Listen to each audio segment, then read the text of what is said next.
So our toolkit is for integrated energy projects, and it's really designed to help your local authority deliver a smart and local energy system of the future. We have one simple goal for this, and that's to make it simpler for your local authority to create commercially viable integrated energy projects that deliver local benefits and decarbonise your regions. So we've been busy over the last few months researching what would have greatest impact for you. We've spoken to nearly 30 officers and managers across 18 authorities, as well as 4 energy hubs and a local enterprise partnership. We would very much love to show you what we found in this research. Let's start by meeting some people. This is Anna, Gordon, and Erica, and they're hardworking local authority employees just like you.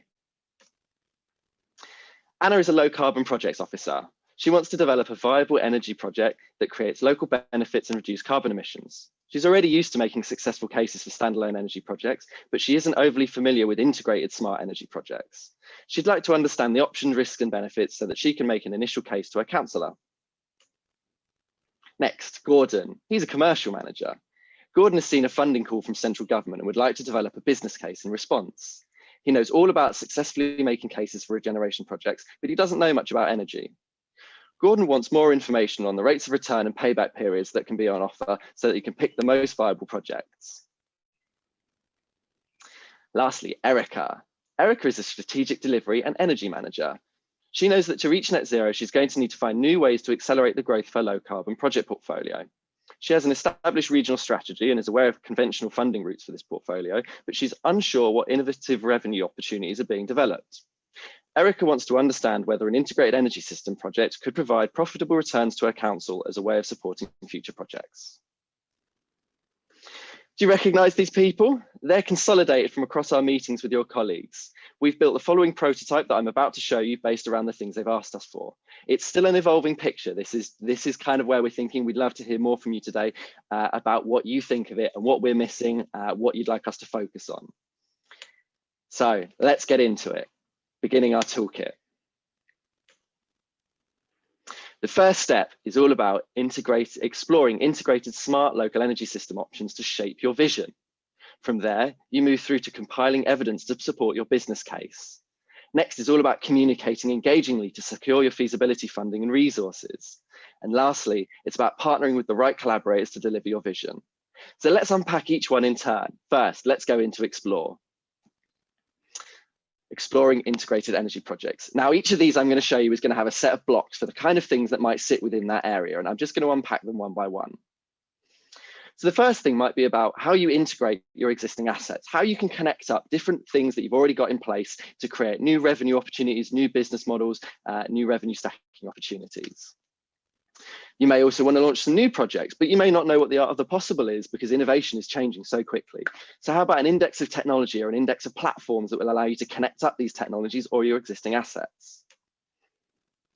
You can then couple this to information on what low regret assets are that you could install, and also highly flexible assets that can help you with some of these novel business models that we're going to talk about in a moment. You probably want to understand a little bit about how these assets perform technically. So we're going to provide data sources for where you might be able to get that in a reliable and trusted way.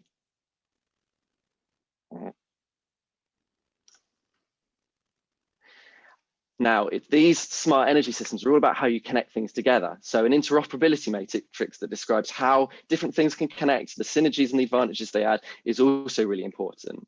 And to this, we can add successful integration case studies that show you where other people have done these integrations before and the kind of benefits they can offer and the kind of revenue streams they can unlock.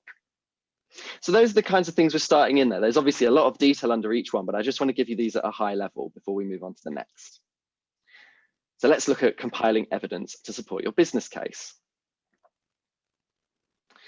So there's some simple stuff you can layer in first. These are kind of the costs of deploying projects and the kind of schedules that they run to.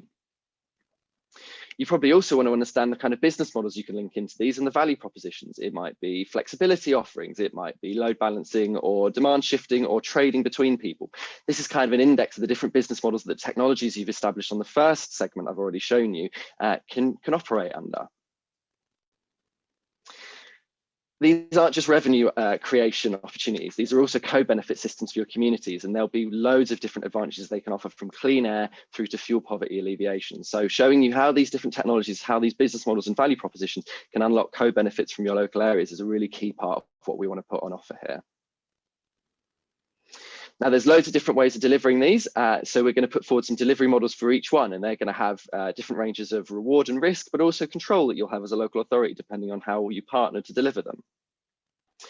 You've got risks and considerations, and so we'll put forward some information on what you might have associated with each of these delivery models. You also probably want to understand a bit about the commercial viability, whether that's your hurdle rate, your payback, or your IRR. Importantly, and we've already heard some of the feedback in the chat today, something that's really important to you is how you fund these, whether it's central government or whether you're looking at some form of private investment, maybe even some of the crowdfunding that you've heard previously.